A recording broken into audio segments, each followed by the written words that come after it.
Takže, vážení diváci, vítajte pri špeciálnej epizóde rozhovorov o vesmíre. Moje meno je Samuel Kováčik a už klasicky je tu so mnou Norby Werner. Ahoj. A neklasicky ste tu všetci. Vítajte.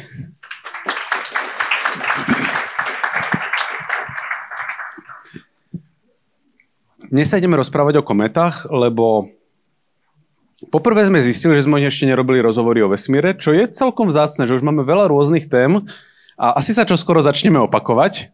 Evidentne ten vesmír nie je tak veľký, ako sme dúfali, ale komety sme nemali pokryté vôbec. Zároveň sa blížia Vianoce a typicky málo ktorý vesmírny útvar si ľudia občas pichnú na vrch stromčeka, ale kometu, hej, síce to väčšinou ľudí neinterpretuje ako kometu, ale ako nejakú padajúcu hviezdu a podobne, ale aj o tomto sa porozprávame, že aký je vlastne súvis komet s Vianocami.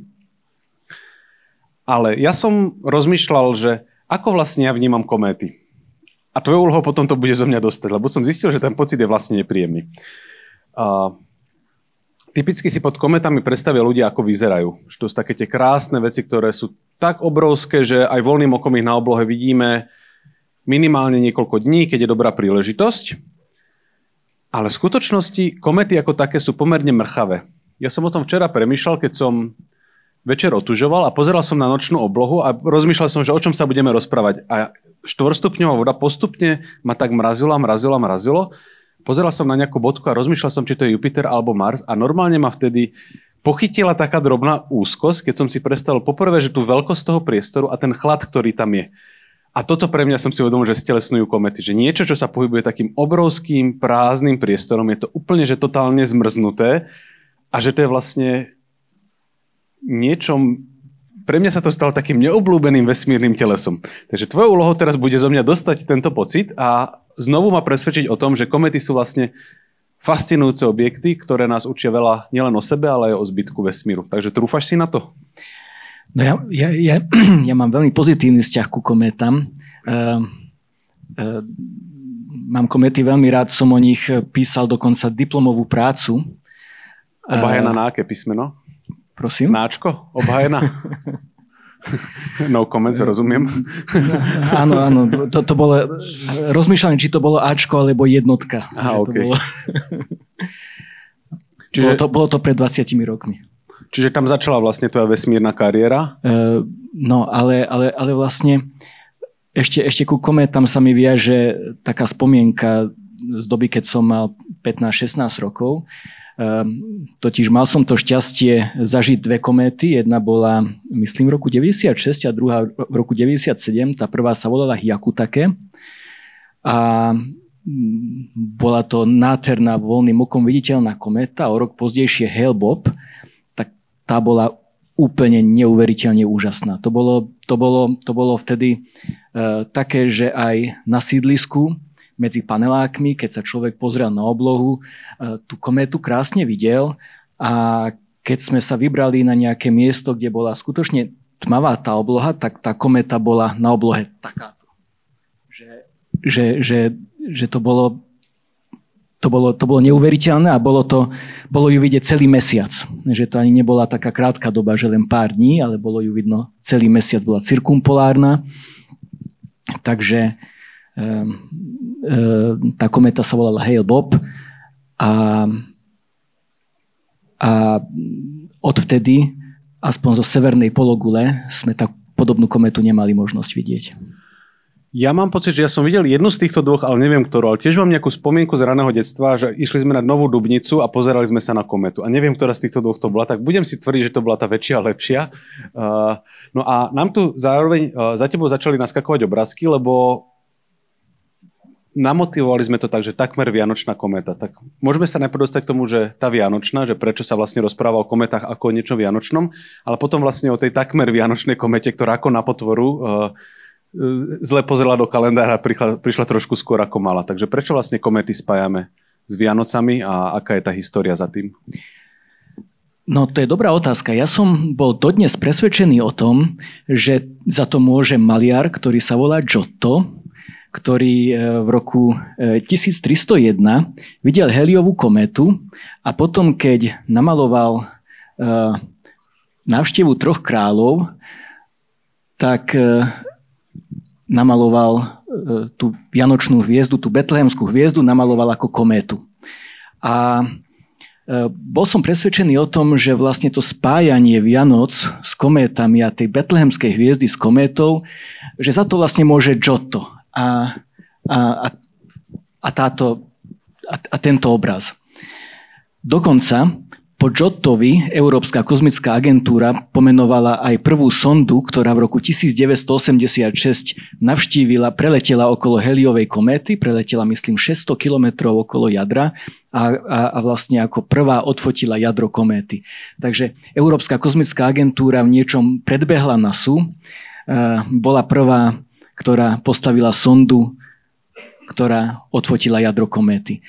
Avšak dnes som sa o tejto téme rozprával s kolegom Michalom Zajačkom a on mi povedal ďalší príbeh a ten je vlastne, že v roku 66, v čase, keď sa ešte dokončovali, písali evanjelia, že arménsky král navštívil v tom čase cisára Nera v Ríme a aby vlastne ten cisár Nero potvrdil to, že ten arménsky král je král. A keď ten král prichádzal, tak sa na oblohe objavila Heliova kométa. A že vlastne že toto mohlo prispieť k tomu, že do toho evanjelia bola tá betlehemská hviezda, tá kométa, že tam bola takto napísaná. Tento príbeh som doteraz nepoznal, ale dáva to potenciálne zmysel.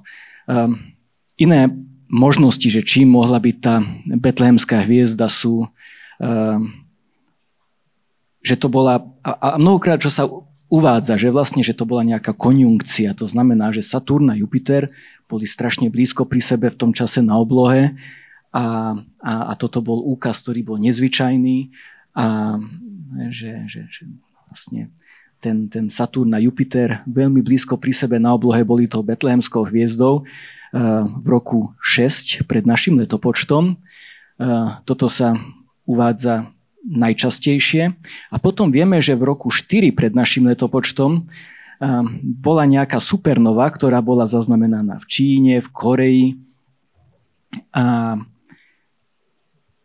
len ten problém je, že v roku 4 pred našim letopočtom už Herodes nežil.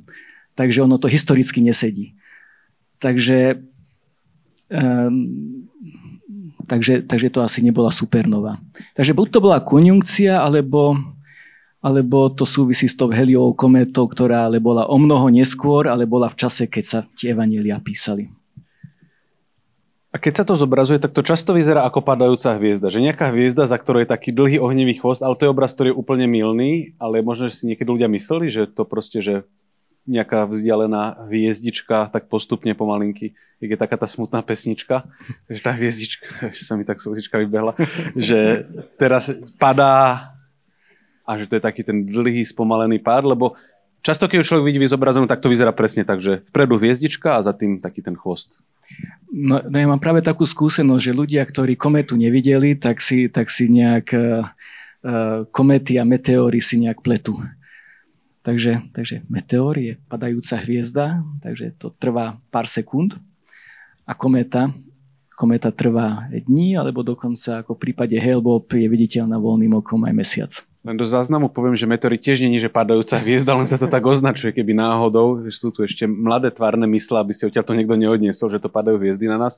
Takže meteory sú padajúce šutre, kométy sú, povieme si čoskoro čo, ale že nepadá to na nás, len to nejako obieha okolo Slnka.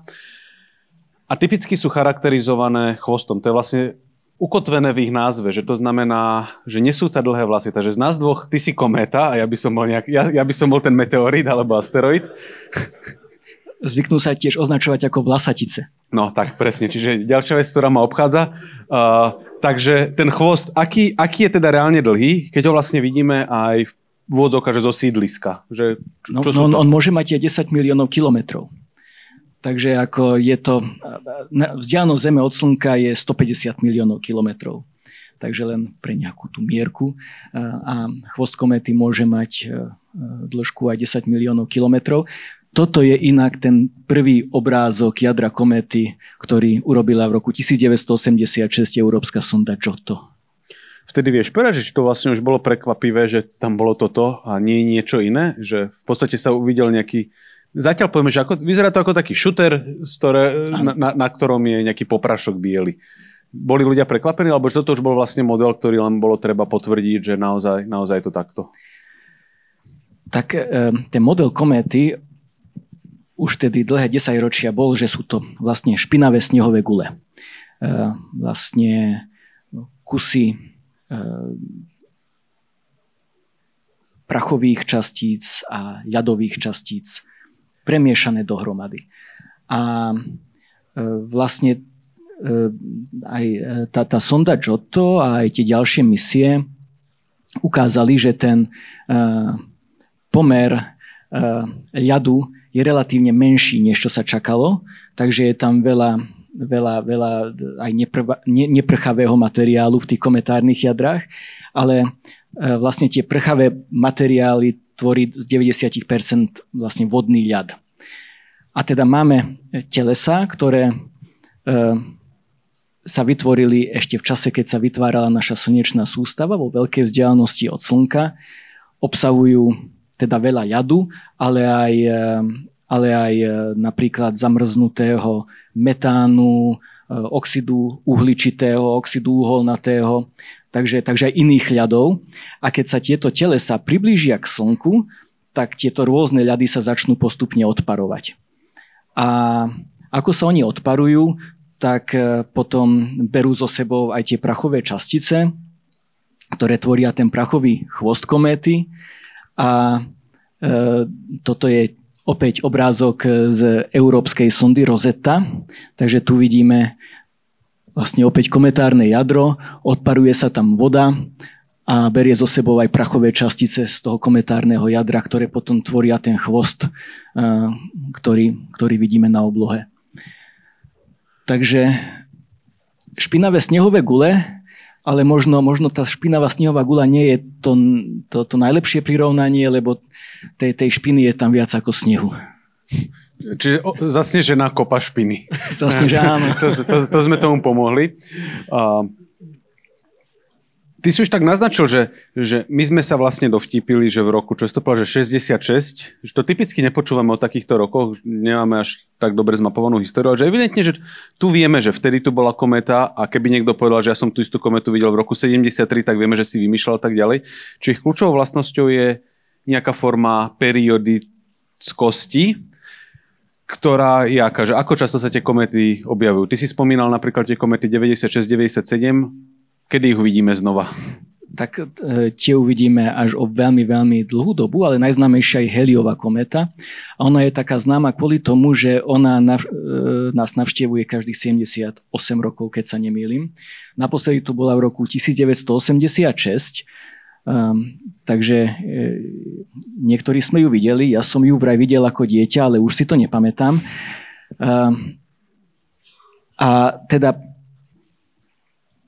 kométy sa zvyknú deliť na tzv. Krátkoperiodické a dlhoperiodické. Tie krátkoperiodické navštevujú vnútornú časť slnečnej sústavy periodicky aspoň, majú tú periódu kratšiu ako 200 rokov a dlhoperiodické zas viac ako 200 rokov a môžu to byť tisíce, 10 000. Niektorá kométa nás možno navštíví len raz a potom odletí do medzihviezdneho priestoru. Na nich je vlastne celkom zaujímavé asi aj tá geometria ich trajektórie, lebo back in the days, keď sa ľudia upalovali za zlé názory, tak si všetci mysleli, že každá planéta sa pohybuje buď po kružnici, alebo po kružnici, ktorá sedí na inej kružnici. A pomerne dlho trvalo, kým ľuďom docvaklo, že vlastne aj iné geometrické útvary existujú. Odborne sa tomu hovorí kuželosečky. A toto je vlastne tá Keplerová veľká vec, že spätne to vyzerá ako banalita, že on povedal, že a čo tak elipsa? Ale mentálne tam muselo robiť aj zariskovať asi v tom období, ale že mentálne urobiť veľký krok a vzdialiť sa toho dokonalej predstavy nočnej oblohy, kde všetko ide pekne pravidelne. Občas buchne nejaká supernova, občas príde nejaká kométa nepredvídateľná, ale že to, že on objavil tie elipsy, tak to bol jeho veľký príspevok k vede. Dnes sa treba trošku viacej nadreť. A potom urobil Newton podrobnú analýzu, kde tie elipsy odvodil a zistil vlastne, že to nie sú len nutne elipsy, že to sú ešte iné geometrické útvary, akými sa dá pohybovať, že keď niečo hodím, tak to padá po parabolickej krivke. Rozpamätajte sa pekne, na toto vám to hovorili na strednej škole, že čo sú toto za rôzne krivky. Čiže parabolická, eliptická, kruhová a potom ešte hyperbolická, taká dlho rovná čiara, ktorá sa ohňa a potom zase pokračuje ako rovná čiara, takmer rovná čiara. Takže nám vlastne ukázalo, že ten vesmír je v niečom oveľa bohatší, ako sme mysleli a tie kométy, že na tie planéty celkom dobre sedia kružnice mierne deformované na elipsy, ale práve tá eliptičnosť, to je dúfam skutočné slovo, tá eliptičnosť sa naplno prejaví práve pri tých kometách, že oni idú po takých veľmi, veľmi rozsadnutých elipsách a tým pádom síce áno, obiehajú okolo Slnka podobne ako iné planéty, ale ten ich obeh je úplne iný ako u planet. Takže v čom vlastne tento geometrický rozdiel, ako sa prejavuje? V živote kométy. Teda kométy prilietávajú do vnútornej slnečnej sústavy z vonkajších oblastí slnečnej sústavy, takže z obrovských vzdialeností, kde je teda chlad, ako už na začiatku Samuel poznamenal. A keď sa tie kométy priblížia do vnútornej časti slnečnej sústavy, tak ako sme hovorili, tie ľady sa začnú odparovať. No a ako sa tie ľady odparujú, tak oni môžu aj meniť trajektóriu, dráhu tej kométy. Takže napríklad kométa Tsuchinchan Atlas, ktorá bola viditeľná v septembri a októbri po západe Slnka, verím, že niektorí z vás ju videli.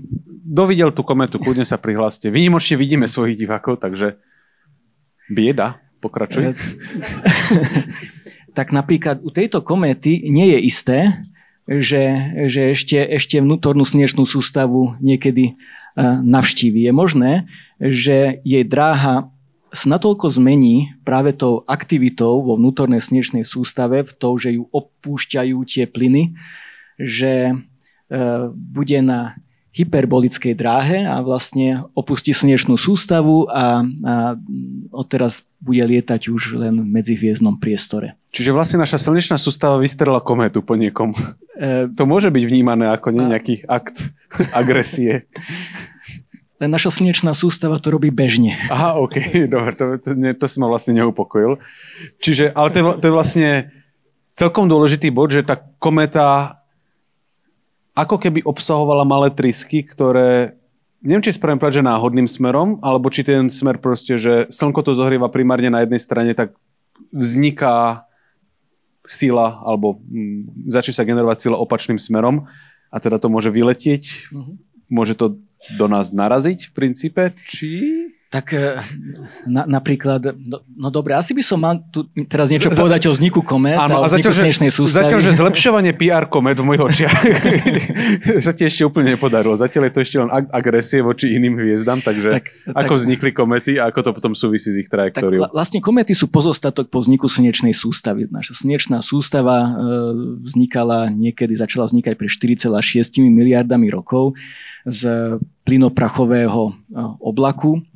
Takže v strede vznikalo protoslnko a okolo tohto slnka bol protoplanetárny disk. Bol to disk plný prachových častíc, ľadových častíc, z ktorých sa potom postupne narastali väčšie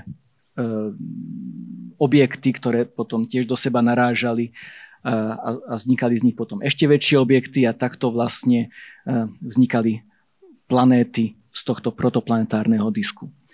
Ale za dráhou Neptúna tam už hustota týchto objektov nebola dostatočne veľká na to, aby vznikla nejaká väčšia planéta, takže tam tieto menšie objekty, tieto menšie telesa ostali. A toto sú dnes aj tie kometárne jadra. Ešte tam potom došlo k niečomu takému, že vlastne tie obežné dráhy tých planét, tie planéty boli spočiatku viac natlačené bližšie k Slnku, ako sú dnes, ale tam došlo k nejakým vzájomným interakciám medzi tými planétami, čo viedlo k tomu, že že tie planéty sa postupne posunuli do väčších vzdialeností od Slnka, takže Urán a Neptún dnes obiehajú ďalej, než ako zvykli. A dokonca niektoré počítačové modely ukazujú aj to, že Urán si s Neptúnom vymenili miesta v tom protoplanetárnom disku.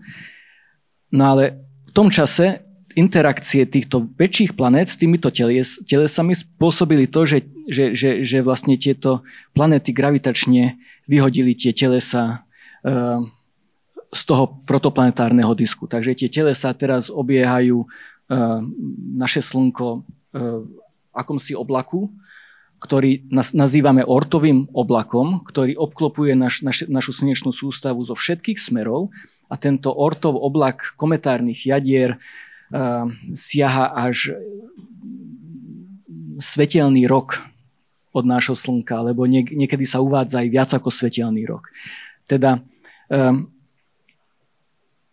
dalo by sa povedať, že tými najvzdialenejšími objektami sú tie kometárne jadrá v ortovom oblaku komét. To je teda, že skoro až na pol cesty k najbližšej hviezde, že to je, že pomerne sa rozťahujeme. Nielen, že strieľame komety po ostatných, ale... A teda tieto telesá obiehajú ako keby v nejakom oblaku sférickom oblaku okolo Slnka, ale takisto ešte aj z toho disku časť prežila. Teda za dráhou Neptúna sa nachádza disk, ktorému sa častokrát hovorí Kuiperov disk, aj keď Kuiper s tým diskom naozaj nič nemá. Tento disk bol predpovedaný írskym polyhistorom, ktorý sa volal Edgeworth. A on napísal 2 publikácie, jednu začiatkom 40 rokov počas druhej svetovej vojny. Nikto si to nevšimol a potom v 49. napísal ďalšiu publikáciu o tom, že vlastne slnečná sústava vznikla z takéhoto protoplanetárneho disku, takže za dráhou Neptúna by mal existovať disk telies, z ktorých nevznikli nakoniec planéty, ale sú to vlastne tie objekty pozostatok po vzniku slnečnej sústavy. Takže Edgeworth to predpovedal a Kuiper on napísal niečo iné tiež pozdejšie, kde toho Edgewortha necitoval a napísal niečo o tom, že na dráhe, kde dnes obieha Pluto, že by tiež mali byť nejaké ďalšie, by mal byť pozostatok po vzniku slnečnej sústavy. A aké je to zvláštne, že Tombaugh, ktorý objavil Pluto, že neobjavil žiadne iné telesa spolu s Plutom za dráhou Neptúnu. Takže oni tam nie sú. Takže vlastne Kuiper povedal, že niečo by tam malo byť, ale nie je. A potom, keď v roku 92 sa začali objavovať tie telesa vlastne za Neptúnom, tak sa o tom začalo písať ako o Kuiperovom páse, ale mal by to byť Edgeworth Kuiperov pás.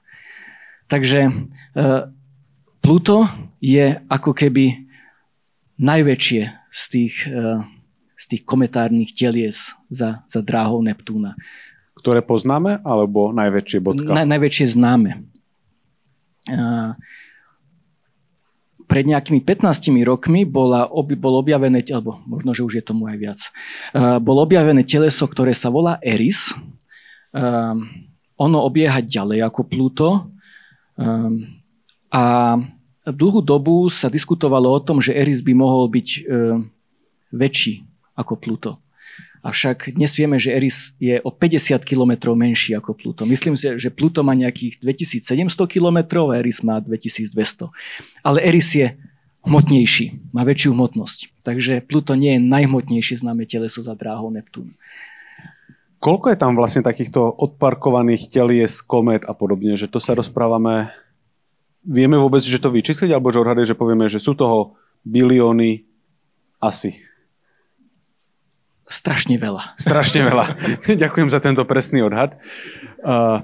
Čo môže ľudí prekvapiť, nie? Že však bilióny objektov odparkované okolo slnečnej sústavy, tak pozriem nejakým smerom a mal by som nejaký uvidieť, nie? Tak aký je na toto protiargument, že prečo sa potom vlastne tak ťažko počítajú, keď ich je tak veľa? Nie, už v tom Kuiperovom páse poznáme tisíce, 10 000 objektov. Ale aj tak neblokujú výhľad, že to znamená, že nie sú to až tak veľké objekty prevažne. Že to sú ale čo sa šutriky? stáva? Čo sa stáva? A takto vlastne bol odmeraný aj polomer Pluta. Vlastne polomer Pluta... Pluto bolo označované planétou, lebo už ten pán Kuiper, ktorého som spomínal, on odhadol, že veľkosť Pluta je niečo ako medzi veľkosťou Merkúru a Marsu. A dnes vieme, že Pluto je menšie ako Mesiac, že ono je strašne malé teleso, má 0,2 hmotnosti Zeme.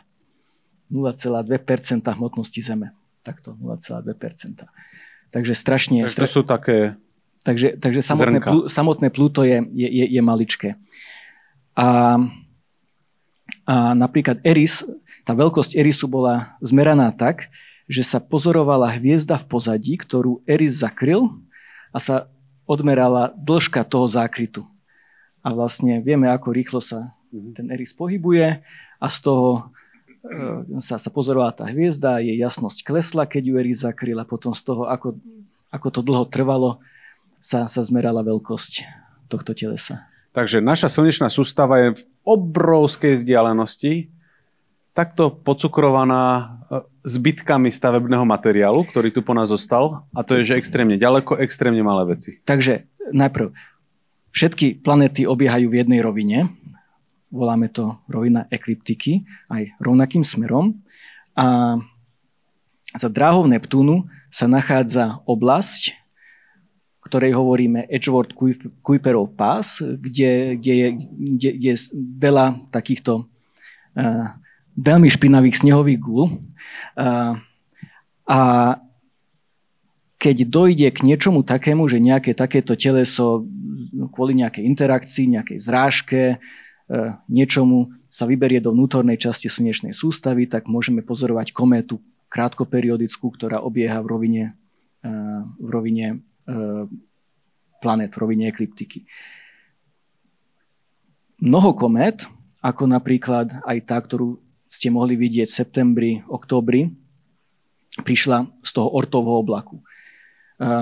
Tam dochádza k tomu, že vlastne ten Oortov oblak je obrovský, takže tie kométy nie sú až... Oni sú gravitačne viazané k Slnku, ale vlastne to gravitačné viazanie je slabé. Takže nejaké slapové javy našej galaxie alebo môžu spôsobiť to, alebo v minulosti nejaká hviezda prejde trošku bližšie k našej slnečnej sústave, môže to spôsobiť to, že nejaké tieto kometárne jadrá sa vyberú do vnútornej časti slnečnej sústavy a potom uvidíme takúto dlhoperiodickú kométu, ktorá ale nepríde v rovine planét, ale príde napríklad kolmo na rovinu planét. Takže príde z toho Oortovho oblaku. Nutkanie povedať, že padne na nás z hora, ale smer hore asi nie je úplne dobre zadefinovaný vo vesmíre, ale teda, že z iného smeru ako bežne všetko pekne obieha. No a teda, je to mega ďaleko, je tam strašná zima, minus 200 stupňov cca, nie taký hrubý odhad asi. Začne to padať, začne sa to zohrievať, začne sa to odparovať. A keď je to s tou veľmi dlhou trajektóriou, tak v princípe to môže byť, čo sa nás týka, že vybavené. Keď to je taká tá s kratšou trajektóriou, tak typujem, že vždy z nej ubudne pri tom obehu a postupne to má spočítané, nie? Áno, postupne sa odparia prchavé látky a potom už budeme pozorovať niečo, čo vyzerá skôr ako asteroid. To môže niekto povedať, že asteroidy predtým boli kométy, ktoré už sú len takto vyfúkané?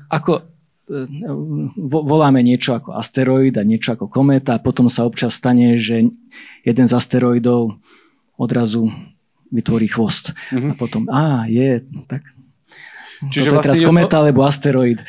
Vieme povedať, až keď to zohrieme, a teda nie my, ale zohrie to Slnko na teplotu, čo to sú, že 100 stupňov cca? 100 plus minus 50? Tak niektoré kométy už vidíme v obrovských vzdialenostiach, lebo sa tam začne odparovať oxid uhličitý alebo nejaké prchavé látky, ktoré majú nižšiu teplotu topenia.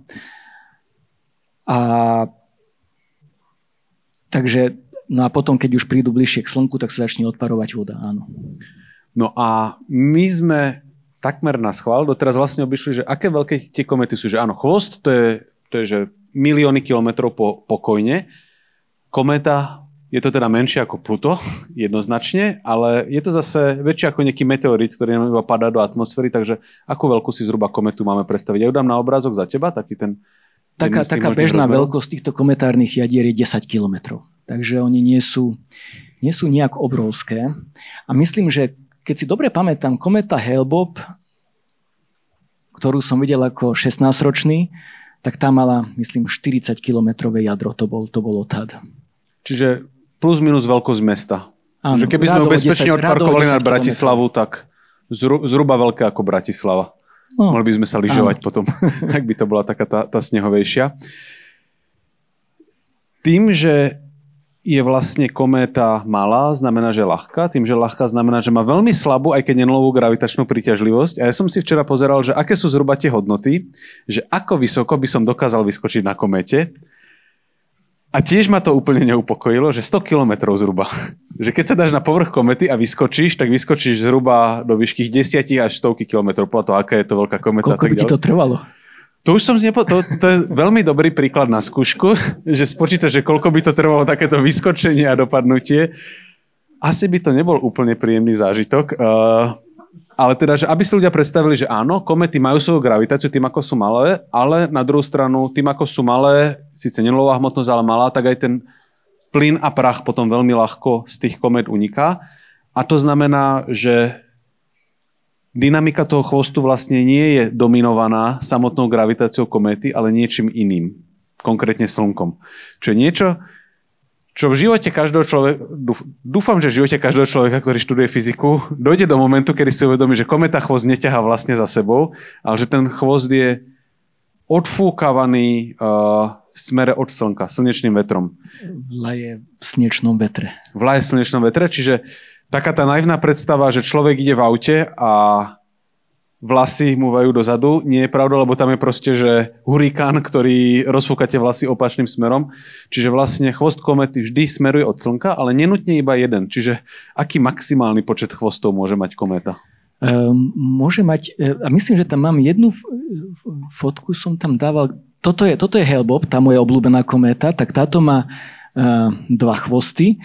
Vidíme tam prachový chvost a plazmový chvost. Takže ten prachový chvost je ten dole, ten žlto-červeno.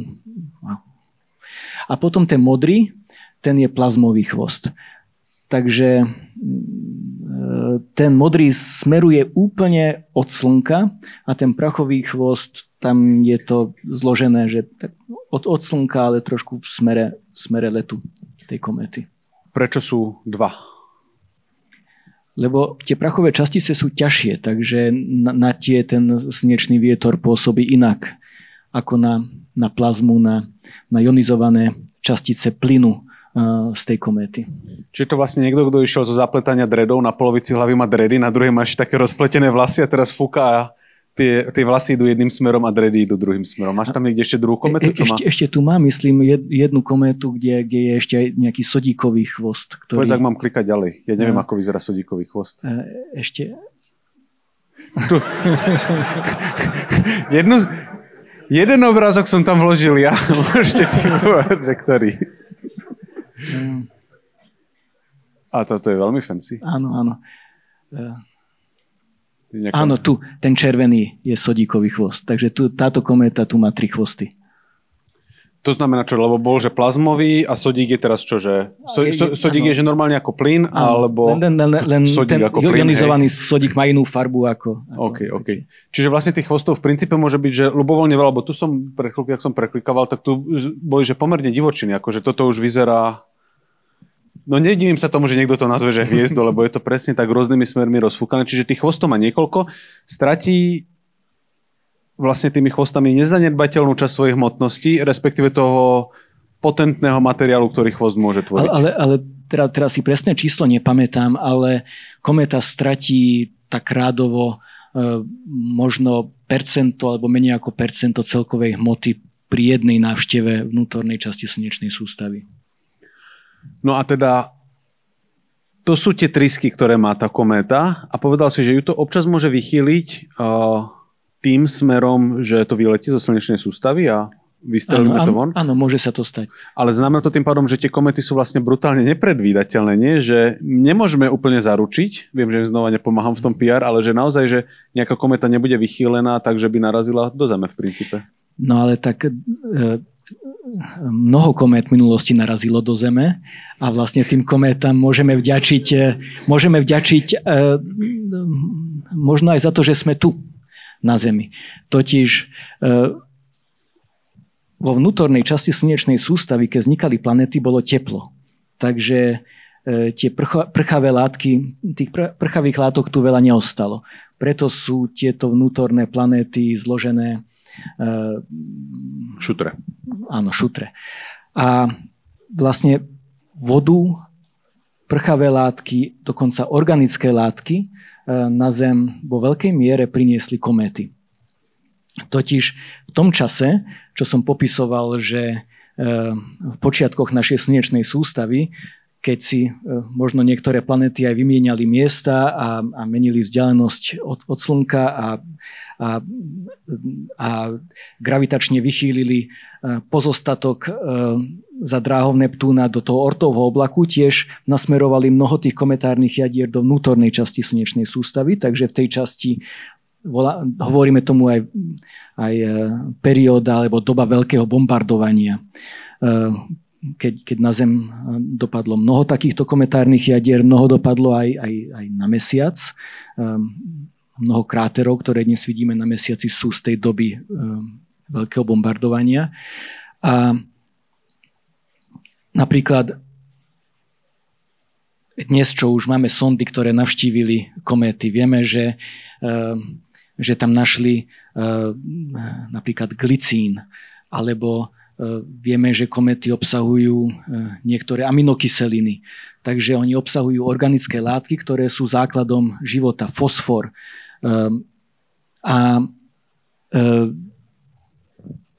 Teda toto je možno, že ten najlepší PR pre kométy, že kométy, možno kométam vďačíme za to, že na Zemi je život.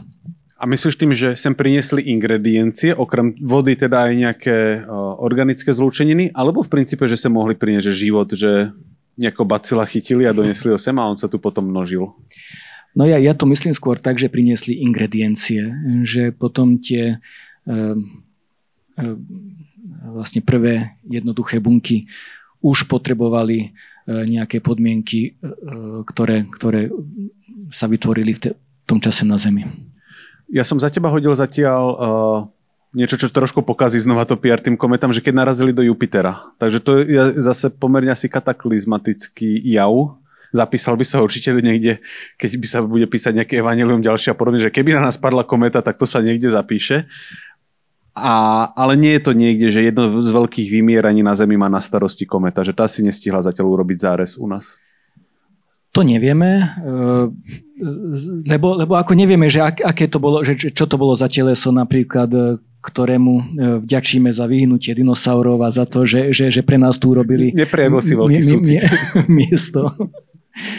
Ale zdá sa, že vlastne to teleso, ktoré spôsobilo vyhnutie dinosaurov, bol asteroid, ale bol to asteroid podľa najnovších výskumov uhlíkatý, teda on tiež mohol obsahovať prchavé látky, takže sa tiež mohol prejavovať aj chvostom, takže možno, že sa dá nazvať najprv sa dinosaury trochu pokochali a potom ale že to bolo teleso z vonkajšieho pásu asteroidov, ktorý je medzi Marsom a Jupiterom.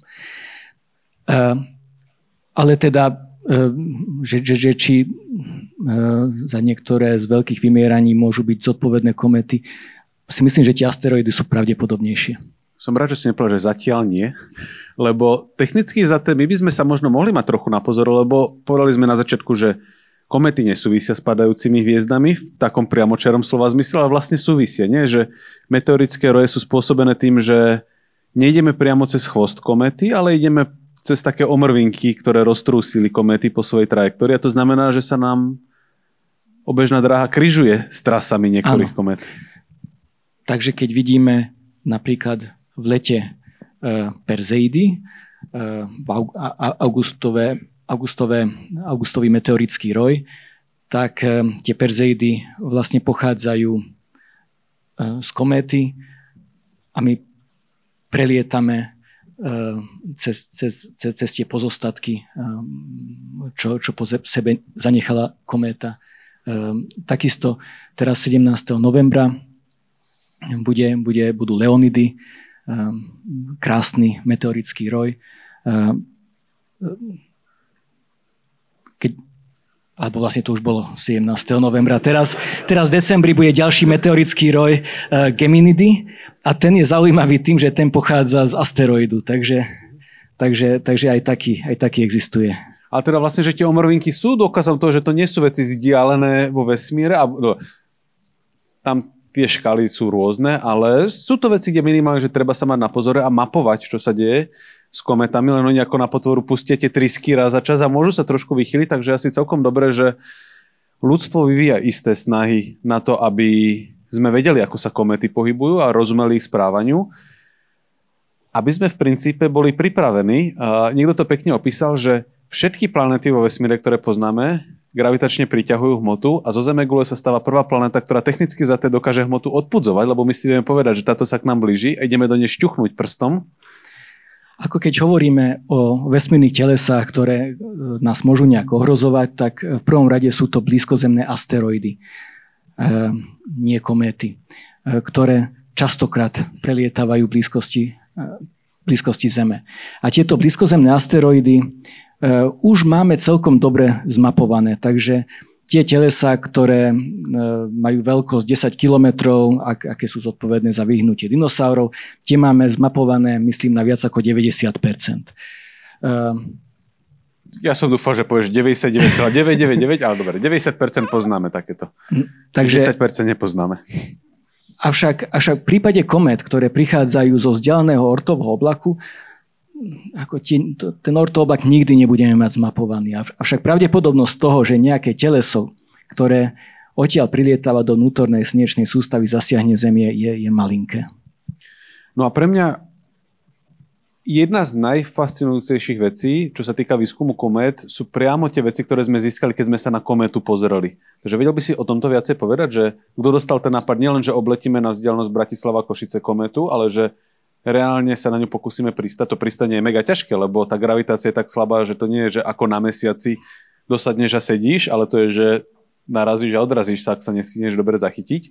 Takže kto dostal ten nápad, prečo, čo sme sa dozvedeli, ako sa pristávalo, kedy tam budú zájazdy? Tak NASA poslala na kométu misiu Deep Impact, ktorá, ako aj ten názov hovorí, dopadla na kométu a vlastne pozostatky toho dopadu sa potom skúmali sa aj zo Zeme, takže vlastne sa zisťovalo to, že ako je ten ľad a ten prach a tie kamene, ako je to tam naozaj premiešané, že či sú tu nejaké vrstvy, či je to naozaj rovnomerne premiešané. A potom Európska kozmická agentúra poslala misiu Rosetta ku kométe a tá misia Rosetta bola neuveriteľne úspešná. Ona obiehala to kometárne jadro napriek tomu, že obiehať kometárne jadro je ťažké, lebo ako už tu Samuel naznačoval, ono vyvíja veľmi slabú gravitáciu, takže chce to dobré kozmické navigačné schopnosti. A dokonca tá Rosetta poslala aj lander, pristávací modul na tú kométu. To pristátie nebolo tak úplne úspešné. To malo byť akože pristátie a zakotvenie sa a výskum toho povrchu. Avšak ten lander sa odrazil sa niekoľkokrát, až potom sa niekde zasekol o ten povrch. Nejaký výskum ten lander urobil, ale tak to pristátie bola asi najmenej úspešná časť tej misie Rosetta, ale Rosetta bola aj tak úžasná. No a teraz Európska kozmická agentúra pripravuje ďalšiu misiu Comet Interceptor, lebo tá myšlienka za tým je taká, že kométy, ktoré už veľakrát preleteli okolo Slnka, že tam sa už ten materiál uvoľnil a už to nie je presne také, že by nám to naozaj niečo povedalo o tom, aká bola tá slnečná sústava ešte keď vznikala.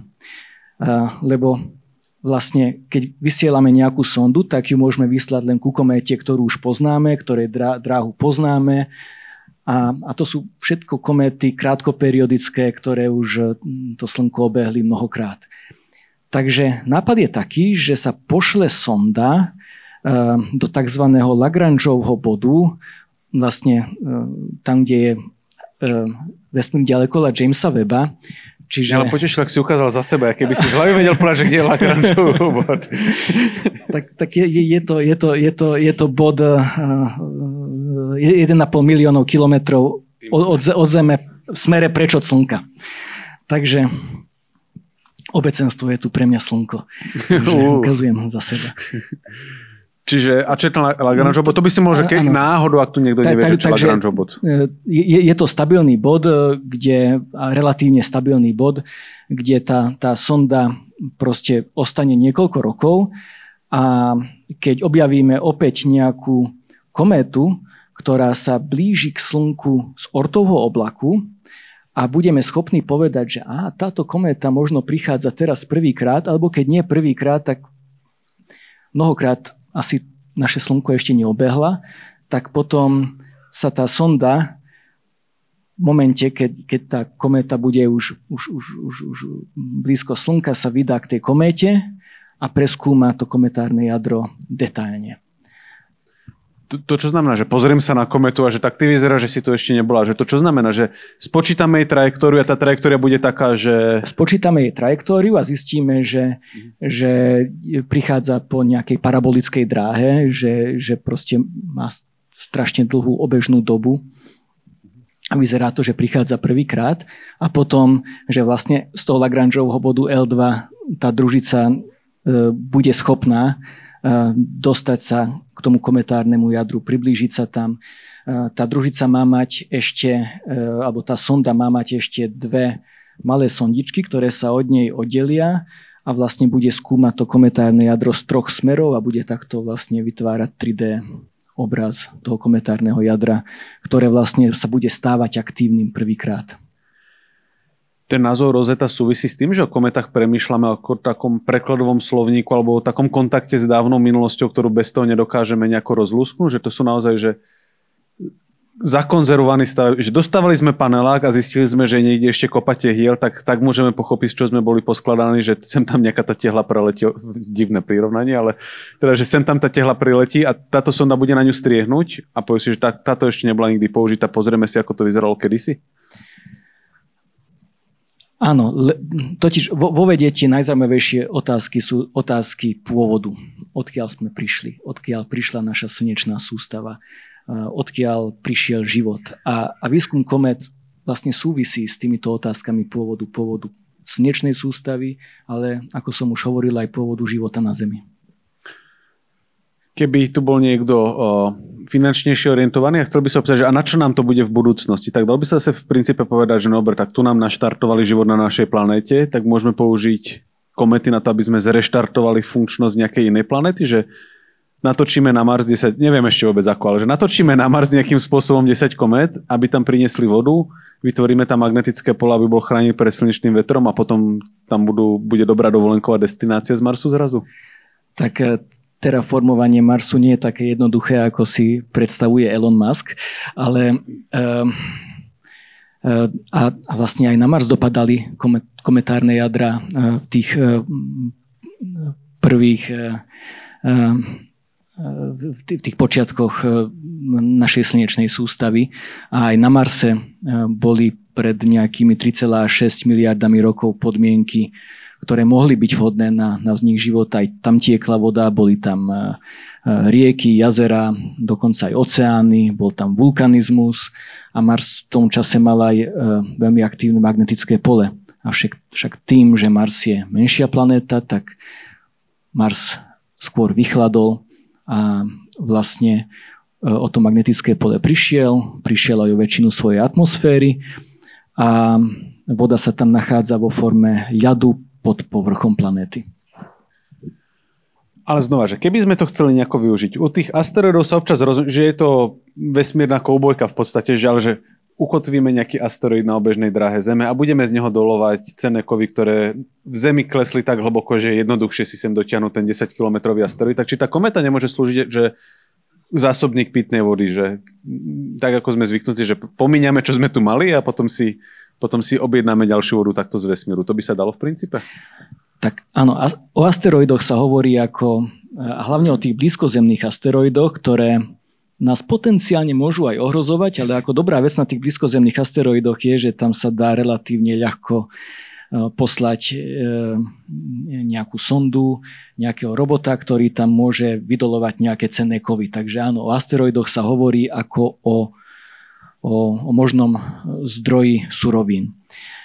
Avšak tie kométy, oni prichádzajú do vnútornej časti slnečnej sústavy veľmi zriedkavo, takže ako nemyslím si, že tie sú dobré zdroje surovín. Myslím, že kdesi som čítal ešte v nejakej staršej knihe od Carla Sagana nejakú ideu o tom, ale ako toto je úplne sci-fi idea, že na cestovanie medzi hviezdami využiť kometárne jadro, ktoré tam má tú vodu a má tam látky, ktoré tam môžu byť potrebné a vlastne prežiť vo vnútri kométy nejaký dlhý let medzi hviezdami. Čiže si vytipujeme nejakú kométu, ktorá bude vylietať z našej slnečnej sústavy. Hákmi sa pripevníme, nebudeme skákať a budeme na nej hovieť a čakať, kam nás zanesie, že to je plán? Ja si nemyslím, že je to dobrý plán, ale, ale keď ma nútiš, aby som prišiel s nejakým plánom, tak... A to je možno taká posledná vec, že už sme sa porozprávali, že čo robia kométy u nás, čo sa skladajú, aké sú veľké, aký môžu mať vplyv na nás. Ale je veľa medzihviezdnych komét. No a to je presne to, že pohneme sa teraz do slnečnej sústavy. Ako kométy, my sme už ich pár teda vystrelili, zachytili sme nejakú takúto, čo strieľal niekto po nás? A vlastne priestor medzi hviezdami musí byť plný kometárnych jadier. A dve takéto sme aj zaznamenali. Jedna bola celkom známa, lebo mala veľmi zvláštny tvar. Nazvali sme ju Oumuamua a bolo to teleso, o ktorom sa známy harvardský astrofyzik Avi Loeb vyjadroval, že by to dokonca mohlo byť nejaké umelé teleso, ktoré k nám vyslala nejaká mimozemská civilizácia. Totiž toto teleso malo veľmi zvláštny tvar, bolo veľmi ploché. Pritom, keď sa spočítala jeho dráha, tak bol tam negravitačný efekt, že vlastne tá dráha to teleso sa nepohybovalo presne tak, ako by sme predpovedali len z gravitačného pôsobenia Slnka, ale sa z tej predpokladanej dráhy trošku vychylovalo. A u komét sa to pozoruje, lebo vyvrhujú nejaké prchavé látky, ale na toto teleso sa v tom čase pozerali všetky ďalekohľady, všetky možné ďalekohľady a žiadne vyvrhované prchavé látky pozorované neboli. A napriek tomu sa tá dráha trošička menila. No a ten Avi Loeb, on povedal, že čo ak toto nie je nejaké prírodzené teleso, ale že ide o akúsi vesmírnu plachetnicu. Lebo spočítal, že keby išlo o nejakú vesmírnu plachetnicu, tak vlastne pôsobenie slnečného žiarenia by práve tak menilo tú dráhu, než čo sa pri tomto telese pozoruje.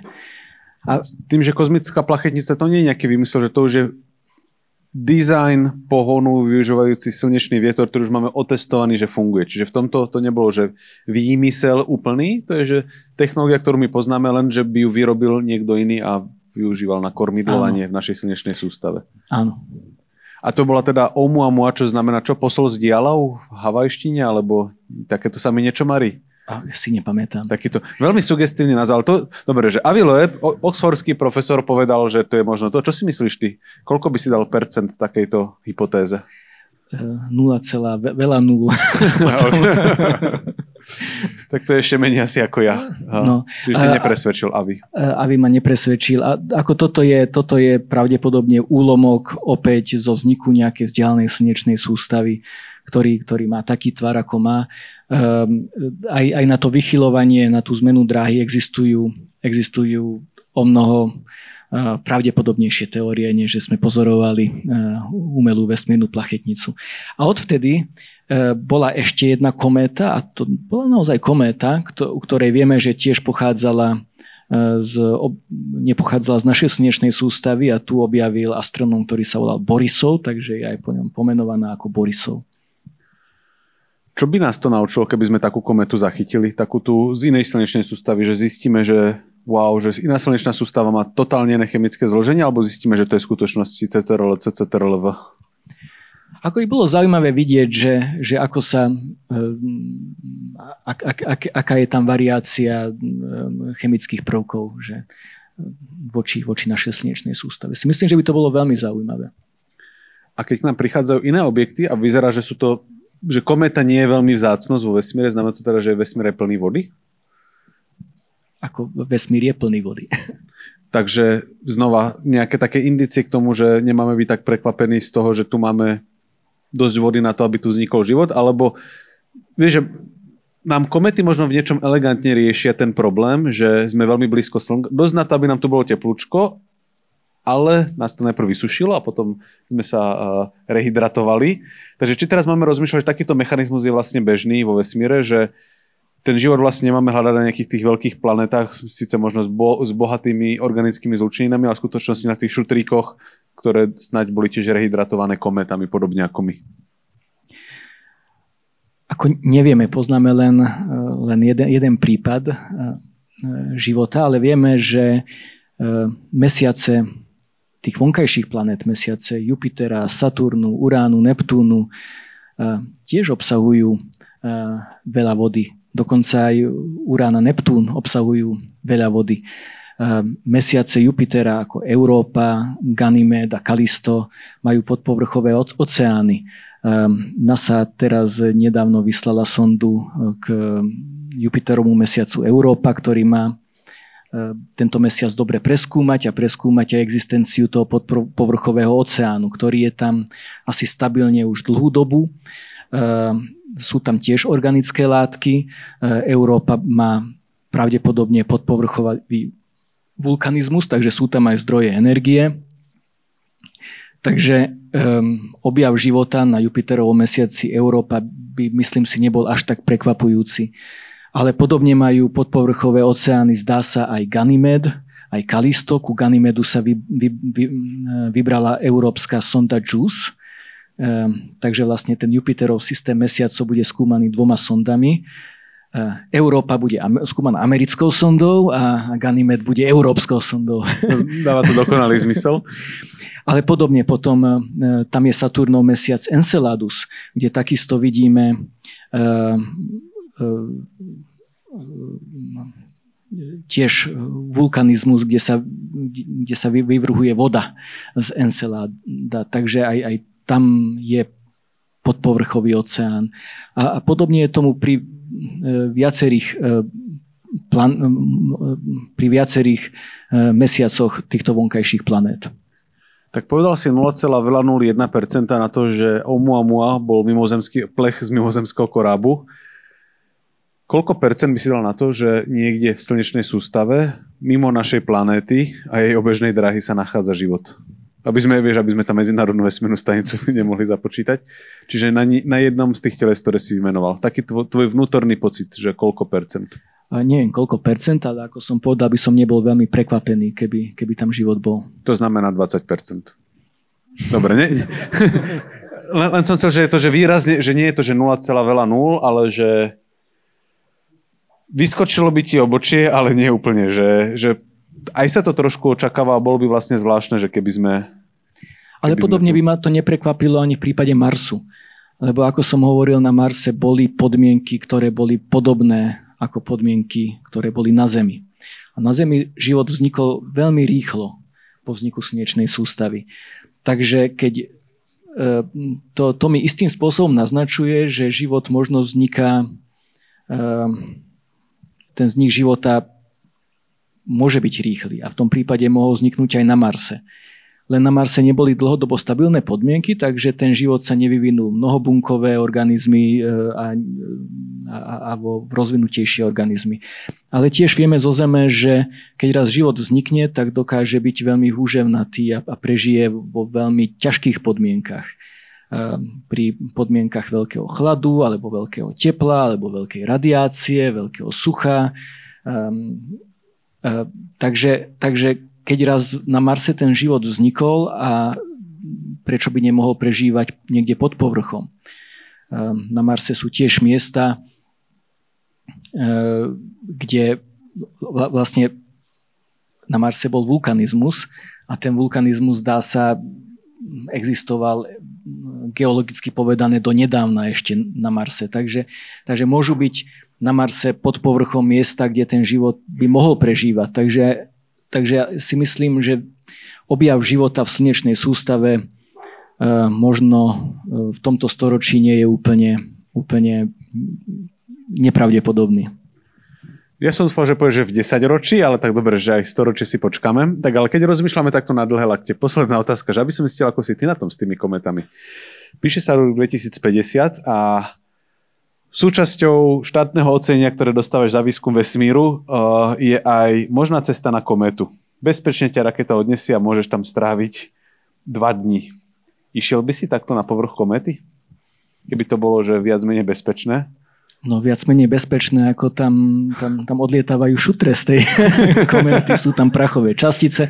No ale tak áno, sonda Rosetta to prežila, aj Giotto to prežila, takže keď budeme schopní postaviť lander, ktorý s vysokou pravdepodobnosťou ma potom dokáže dostať aj späť na Zem, tak áno. Tak, obdivujem túto odvahu. Myslím si, že sme ku kometám povedali, čo sme chceli, nie? Ja už si nespomínam na nič ďalšie. Pre mňa to zostalo, že ja by som tam asi nešiel, že stále zostáva taký ten nepríjemný pocit tej prázdnoty a chladu, ale zároveň je na tom fascinujúci ten kontakt s tou našou minulosťou. Že naozaj je to v podstate také vesmírne múzeum. Máme aj epizódu rozhovorov o vesmíre, kde sa rozprávame o tom, ako misia Lucy ide teraz k asteroidom, Trojanom, ktoré sú okolo Jupitera. Takže tiež vlastne taká neuveriteľná snaha ľudí pochopiť, že kde sme sa tu vlastne vzali. Ako to tu celé sa začalo rozbiehať. A toto je neuveriteľne cenný kúsok mozaiky. Ešte keď rozprávame o kométach na Slovensku, tak nemôžeme nespomenúť, že je niekoľko komét, ktoré nesú mená astronómov z Československa, ako napríklad Pajdušáková, Mrkos, Kohoutek. Toto sú československí astronómovia, ktorí objavili kométy aj zo Skalnatého plesa napríklad.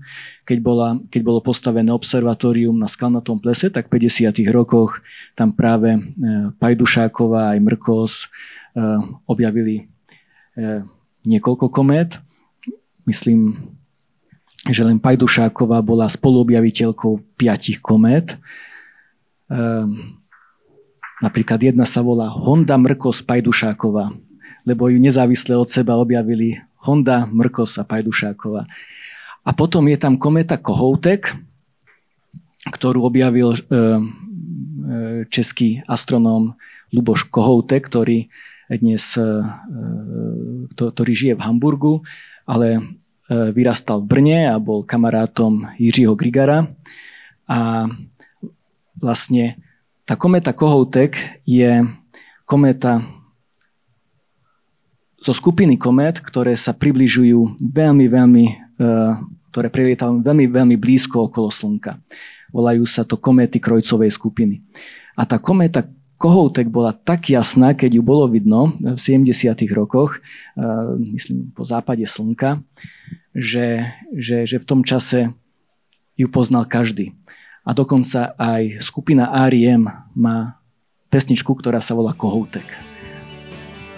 Tak to je, myslím si, že celkom pekný moment, kde to ukončí. Takže keď chcete, aby po vás niekto spravil pesničku, môžete skúsiť objaviť kométu. To je pomerne netriviálny spôsob, ako sa stať slavným. Ale teda celkom zaujímavé, lebo naozaj, že tie kométy sú síce trošku desivé pre niektorých, ale nesmierne fascinujúce a zdrojom poznania o tom, kde sme sa vlastne vzali. Takže ďakujeme za pozornosť.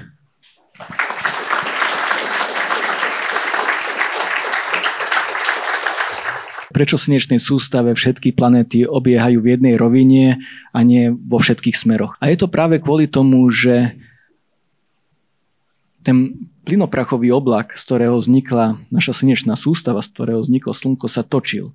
A ako on sa točil, tak on sa splošťoval a vytvoril disk. Takže v strede bolo protoslnko a okolo toho protoslnka obiehal protoplanetárny disk.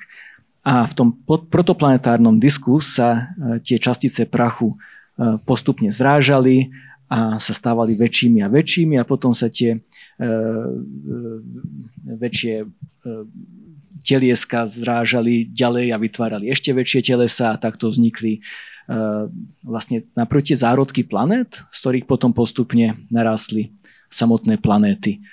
A vznik tie kométy a asteroidy, o ktorých sa tu rozprávame, sú vlastne pozostatky po vzniku slnečnej sústavy.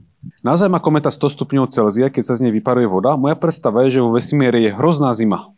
Takže ako sa vlastne zohreje tá kométa čím? A teraz GRB Beta mala také horúce chvíle vo vesmíre, aj napriek tomu, že je v tom vesmíre. Takže vlastne čo tak vypeká? Tak vlastne, keď slnko na nejaké teleso neustále svieti, tak to teleso sa veľmi zohreje.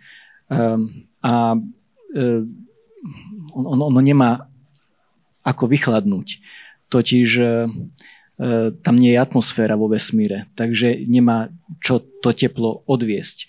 Takže keď máme nejaké teleso, ktoré je v tieni, na ktoré slnko nesvieti, tak to bude veľmi, veľmi studené. A keď tam slnko svieti, tak tam bude veľmi horúco. Podobne, ak by ste boli na mesiaci, tak v čase, keď je slnko nad obzorom, tak ten povrch mesiaca je strašne horúci. A v čase, keď je slnko pod obzorom na mesiaci, tak je povrch mesiaca veľmi, veľmi chladný. Hľadal si tam nejaké slovo, že deň a noc na tom mesiaci, ale to nie je úplne, nevieme to dobre pomenovať. Asi ten príklad na to by mohol byť taký, že keď je leto a mám ruku niekde tu a je proste výpek, tak tá ruka sa začne zohrievať, je to horúce. Keď ju dám centimeter pod vodu, tak je zrazu studená, lebo tá voda to teplo pomerne rýchlo odoberá. Vzduch odoberá, ale pomalšie, a keby som dal tú ruku, na to si dáte pozor, aby sa vám to nestalo. Keď ju dáte mimo atmosféry, tak ju vlastne zrazu nemá čo chladiť, že už je tam len to zohrievanie a preto sa tie veci brutálne zohrejú.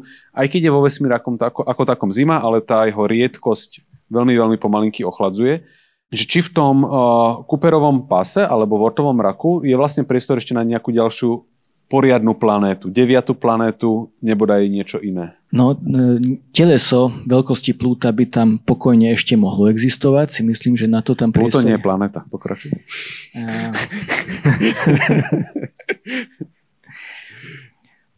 Tak trpazličia planéta by tam ešte mohla existovať, ale nejaká veľká planéta pravdepodobne už nie. Lebo by sme čo videli, že sa to zlúkuje okolo nej? No by sme to asi videli... lebo poznáme tisíce, alebo myslím, že už sú to aj 10 000 objektov v tom Kuiperovom páse. Poznáme ich dráhy. Takže vlastne už z tých dráh, tých drobných telies v tom Kuiperovom páse by sme asi videli náznak toho, že tam existuje nejaké väčšie teleso, ktoré svojou gravitáciou ovplyvňuje dráhy týchto menších telies. Taký gravitačný pastier vlastne, že by to tam zachytalo. Žiaria kométy alebo odrážajú? Odrážajú svetlo, avšak áno, zdrojom všetkého svetla je tam slnko. Či to jadro kométy, že či to je nejaký šuter, že či si ty myslel, že tá štruktúra je taká, že máš kométu a v ňom je jadro ešte niečo, nejaký kameň, na ktorom je ten sneh špinavý, alebo jadrom kométy sa myslí celý ten šuter? Celý ten šuter aj... Toto je niečo, čo presne nevieme, že či to jadro má ešte nejakú ďalšiu štruktúru, alebo alebo či je to naozaj, sú to tam skaly, ľad, nejak voľne premiešané dohromady. A pravdepodobne je to nejak tak, že je to tam všetko takto premiešané dohromady. V kilometroch, aká veľká katastrofa by bola kométa, ktorá dopadne na Zem? Závisí od veľkosti toho telesa. Pri kométach by bolo nebezpečné to, že oni by dopadli obrovskou rýchlosťou. Keď na Zem dopadne nejaký veľký asteroid, tak ten nemá takú rýchlosť ako kométa, ktorá letí z vonkajšej časti slnečnej sústavy. Takže oni sú rýchlejšie. Teleso, ktoré je zodpovedné, alebo bolo zodpovedné za vyhnutie dinosaurov, malo veľkosť rádovo asi 10 kilometrov. Takže 10-kilometrové kometárne jadro by asi vyhladilo všetok, alebo veľkú časť, 90% života na Zemi. Nejaké teleso veľkosti 1 kilometra by tiež spôsobilo obrovskú globálnu katastrofu. A výrazné dopravné zápchy. A teleso veľkosťou, dajme tomu 100 metrov, by spôsobilo regionálnu katastrofu. Teleso, asi ste počuli o Tunguskom meteorite. Myslím, že tam je odhad, že to teleso malo nejakých 50 metrov a tam to spôsobilo katastrofu v ruskom Sibíri na nejakej ploche veľkej, nejaké stovky kilometrov.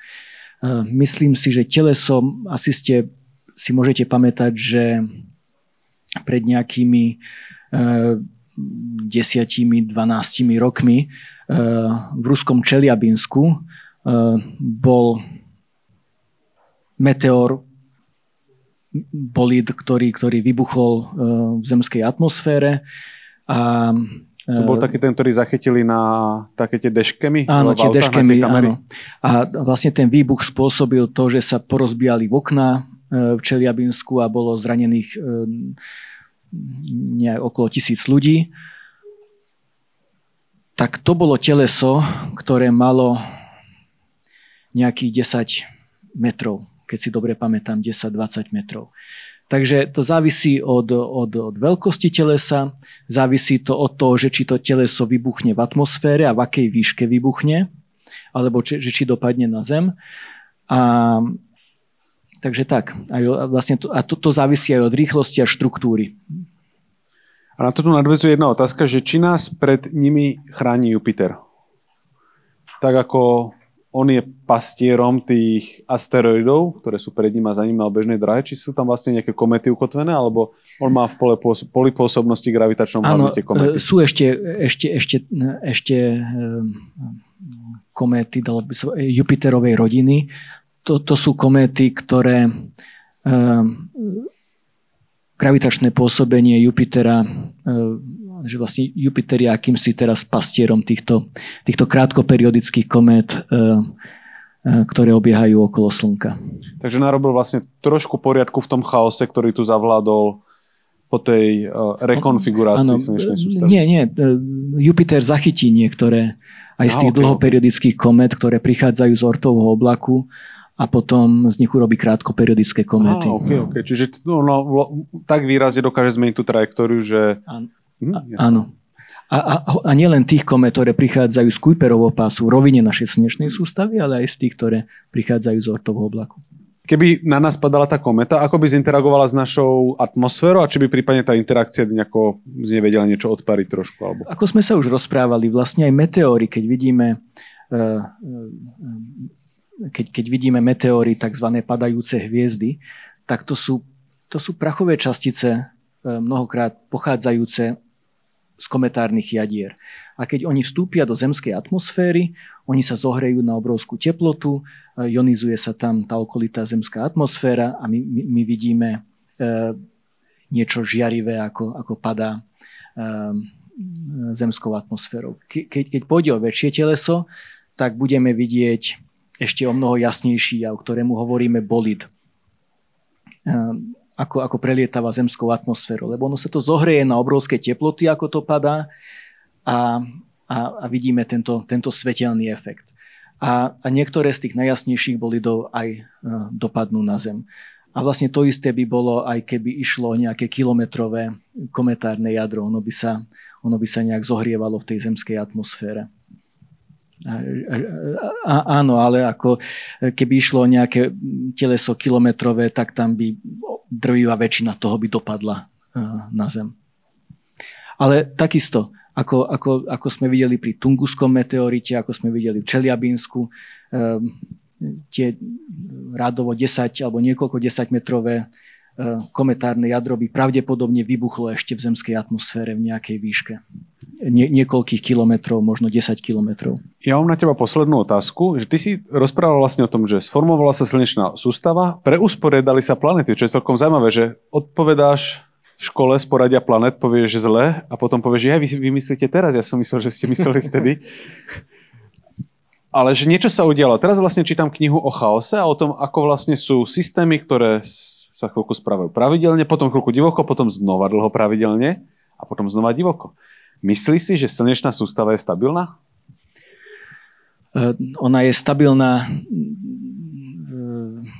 na istej časovej škále, ale ako to nemôžeme si byť istí, že bude stabilná že bude podobne stabilná aj budúci rok. Na budúci rok si môžeme byť celkom istý, ale o miliardu rokov už nie. Čiže ešte pokojne sa môže nastať takéto preusporiadanie a uvidíme, kde skončíme. Čiže môžeme si vybrať, že trošku teplejšie, chladnejšie a tak ďalej. Super, že pre mňa toto extrémne zaujímavé znova v tom, že rozmýšľať o slnečnej sústave ako nie o niečom fixnom, ale ako niečo, čo vzniklo, formovalo sa, vyvíja a v princípe sa to ešte chvíľku bude maximálne 5 miliard rokov meniť, kým slnko nezačne byť trošku nervózne a agresívnejšie. Ale dovtedy teda uvidíme, čo nás čaká a ešte raz vám ďakujeme za otázky, za to, že ste si nás vypočuli. Máme tu zopár knížiek, ale zopár je, že jednociferný počet, možno sotva dvojciferný, ale máme nejaké ponožky, rozhovory o vesmíre, tak sa pokojne stavte a ešte raz ďakujeme za pozornosť. Ďakujeme.